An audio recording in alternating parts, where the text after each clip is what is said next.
Hello everyone, आप सभी का मेरे चैनल पर स्वागत है। आज हम लोग निटिंग मशीन के पार्ट्स के बारे में डिस्कस करेंगे कि यानी कि जो निटिंग करते टाइम जो निटिंग की मशीन्स होती हैं उसमें कौन कौन से मेनली पार्ट्स होते हैं। आई नो कि अलग अलग मशीन में अलग अलग पार्ट्स होते होंगे, कुछ डिफरेंट अटैचमेंट्स होती हैं, डिफरेंट मतलब कुछ स्पेशल अटैचमेंट्स होती हैं, बट जो मेनली फंक्शन होते हैं, जैसे हमारी जो बेसिक मशीन होती है तो उसमें निडल, बॉबिन और bobbin case, thread, spool pin, तो ये जैसे कुछ टूल्स होते हैं, लिमिटेड टूल्स ही होते हैं, तो ये हर मशीन में आपको मिलेंगे ही मिलेंगे। तो इस टाइप की निटिंग के जो टूल्स होते हैं उसके बारे में हम लोग अपनी इस वीडियो में पढ़ेंगे। तो आइए स्टार्ट करते हैं और आगे बढ़ते हैं। देखिए, a knitting machine with needles and yarn feet organized in a circle for knitting fabrics, hosiery, sweaters and underwears। जो आपकी knitting मशीन है, निडल की मदद से वो yarns को फीड करती है। जैसे कि मैंने आपको कल भी समझाया था कि yarn को किस तरीके से फीड किया जाता है, लूप की तरीके से उसको पुल आउट किया जाता है। तो इसी तरीके से ये पूरा का पूरा जो सर्कल है वो चलता है, जिसकी मदद से हमारे होजरी, स्वेटर और अंडरवियर गारमेंट्स जो होते हैं वो बनते हैं। A knitting machine is used to make knitted fabrics. जो आपकी निटिंग मशीन है वो निटेड फैब्रिक्स बनाती है। The device carries and coordinates the movement of a number of mechanisms and gadgets, each performing specific characteristic which contributes towards the efficiency of the knitting action। जो आपके devices होते हैं, जो knitting के जो devices होते हैं वो नंबरिंग के अकॉर्डिंग चलते हैं। वो मशीन में गैजेट्स लगे होते हैं, उनके अकॉर्डिंग ये चलते हैं। और द बॉडी और frame either circular or rectilinear according to needle beak shape supports the bulk of the mechanism of the machine।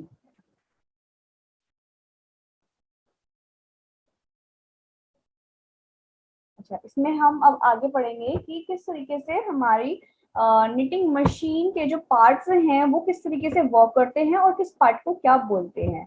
The body और फ्रेम आइदर सर्कुलर और रेक्टिलिनर। जो हमारी जो मशीन होती है निटिंग मशीन, उसका जो बॉडी है, जो फ्रेम है, वो चाहे तो वो सर्कुलर हो चाहे वो रेक्टिलिनर हो, according to the needle bed shape supports the bulk of the mechanism of the machine. आपने पढ़ा भी था कल, बल्क आपने पढ़े थे।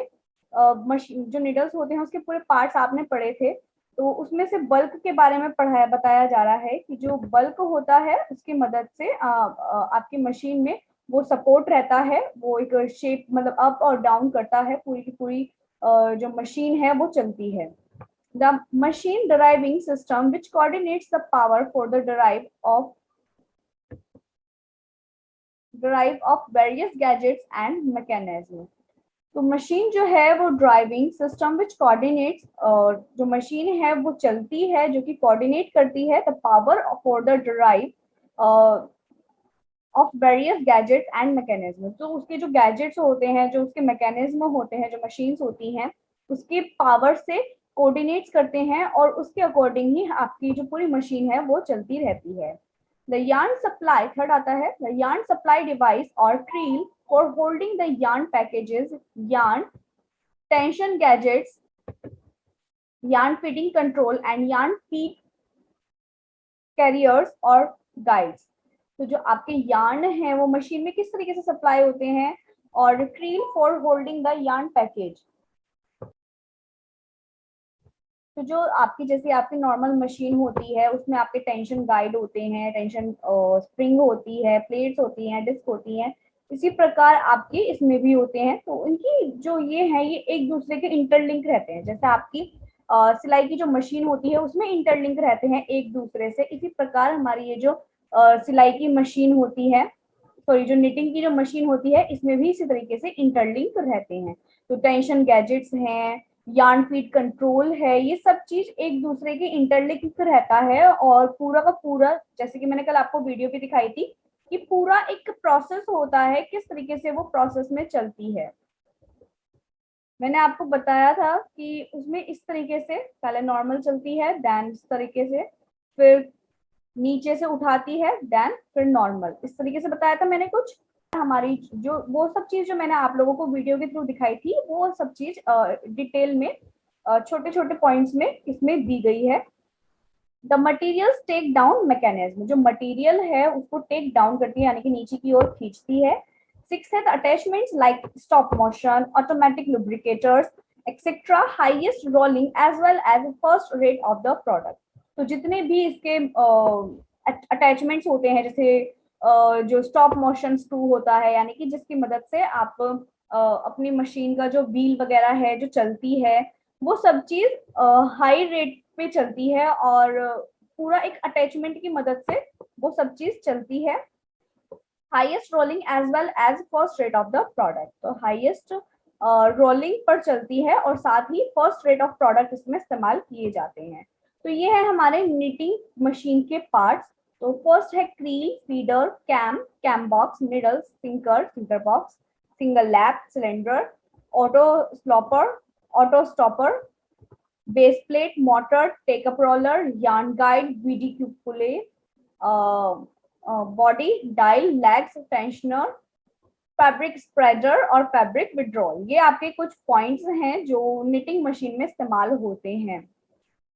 तो सबसे पहला आता है हमारा क्रील। क्रील क्या होता है, ये जैसे कि इस पिक्चर में देख सकते हैं आप, ये आपका क्रील होता है। क्रील होल्डर क्या होता है, जिसमें आपकी ये क्रील लगी होती है, जैसे आपकी व्हील होती है, व्हील स्पूल पिन में अटैच होती है, इसी प्रकार आपका ये होता है।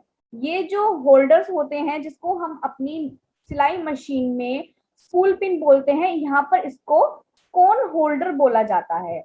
और कोन होल्डर सॉरी जो क्रील होती है वो क्या होती है, वो एक ये टाइप की जिसमें आपका ये जो स्पूल पिन काइंड ऑफ जो होता है, कोन होल्डर जो होता है इसमें अटैच होता है, तो ये आपकी क्रील होती है।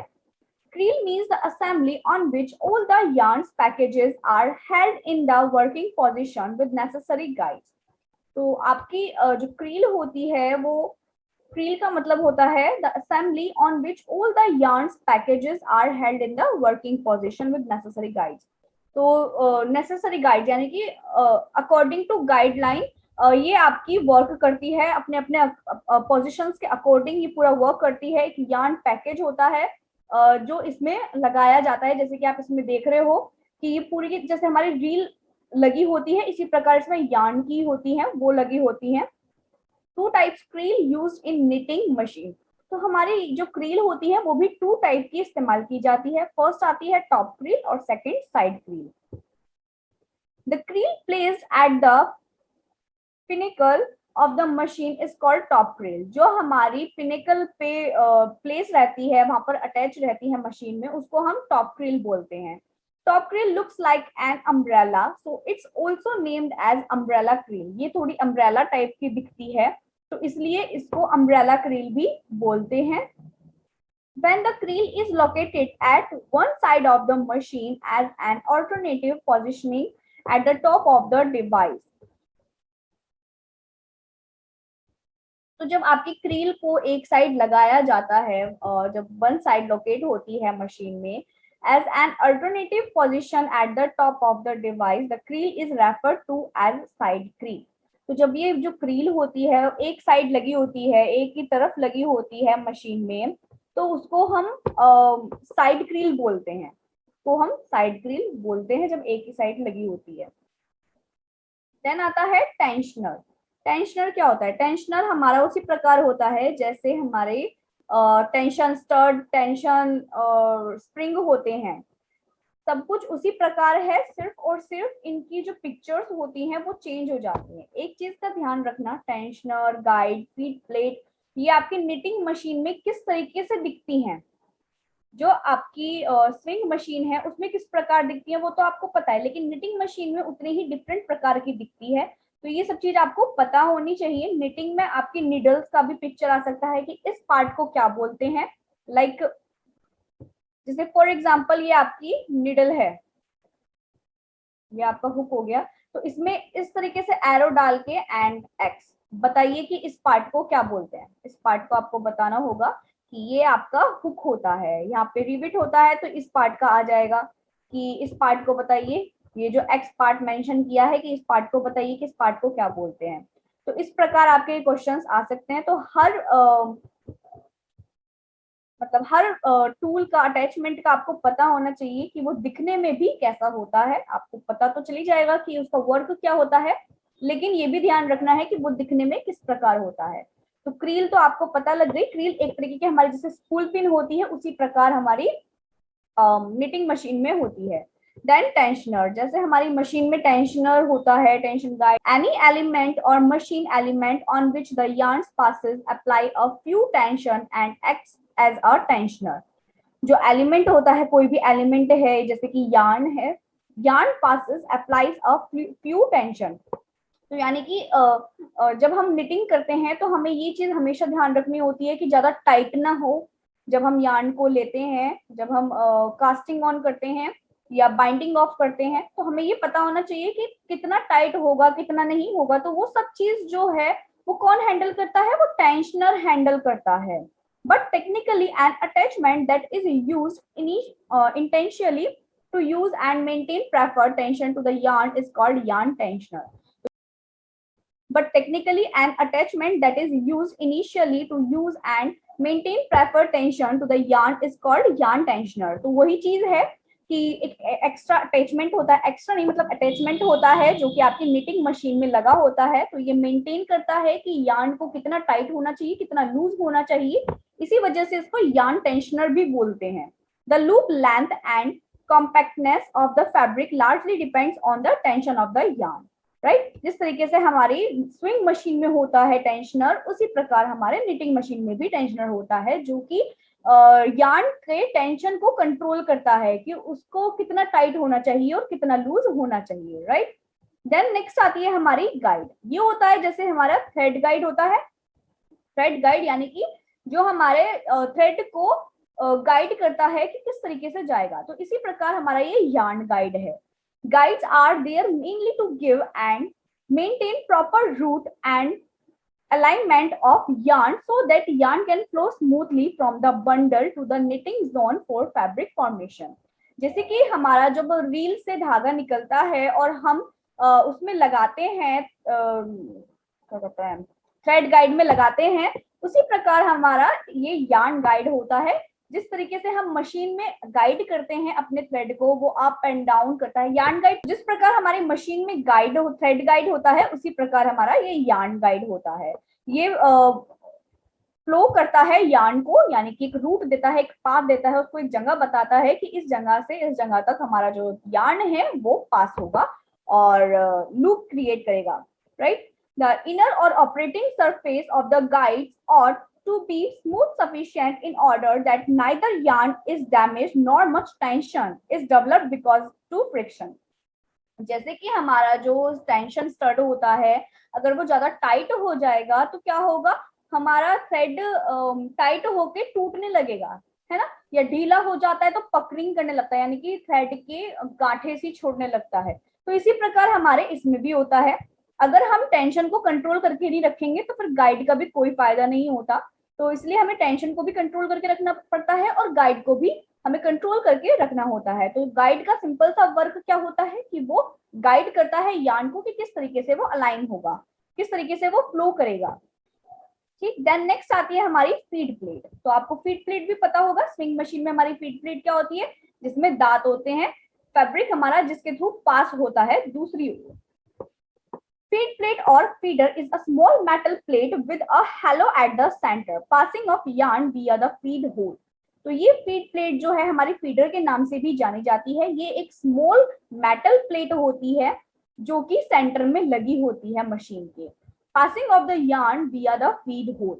तो yarn जो है वो पासिंग होते हैं किसकी मदद से, जो फीड होल होते हैं उसकी मदद से yarn जो है वो पास होते चले जाते हैं। जैसे मैंने आपको कल मशीन दिखाई थी, हैंड मशीन, उसमें आपने देखा होगा कि हमने सबसे पहले एक यार्न निकाला बीच में से, है ना। यार्न निकालने के बाद हमारे जो लूपिंग है, जो कास्टिंग ऑन है, वो स्टार्ट हो गई।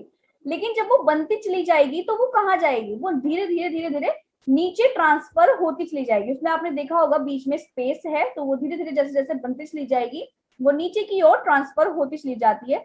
तो वही है passing of yarns via the feed hole. तो फीड होल जो होता है उसकी मदद से आपके जो यार्न्स हैं वो पास होते चले जाते हैं। The yarn passes through the hole earlier than being caught by the needle। The main causes of the use of the feed plate is to maintain a proper direction and alignment of the yarn in order that needles, after getting cleared, can catch the brand new yarn at tuck height level for looping formation without fail. तो बिना किसी fail हुए कोई भी yarn problem आए बिना इसमें क्या होता है कि जो ये आपका फीड प्लेट है वो मेंटेन करता है आपके यार्न को कि किस तरीके से वर्क होगा, किस तरीके से जो यार्न है बनने के बाद वो पास आउट होगा, राइट। देन नेक्स्ट आती है हमारी स्टॉप मोशन। स्टॉप मोशन जैसे हमारे मशीन्स में होता है स्टॉप मोशन स्क्रू, इसी प्रकार हमारा स्टॉप मोशन होता है ये, यानी कि जो मशीन को यानी कि स्टॉप करके रखता है या चलाने में मदद करता है। The number of such stop motion in a device is identical to the number of feeders.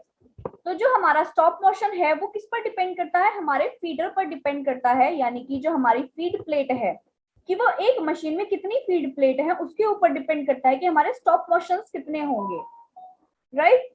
तो ये चीज हमारे फीडर के ऊपर डिपेंड करता है, जितने फीडर्स होते हैं उतने ही हमारे स्टॉप मोशंस होते हैं मशीन के अंदर।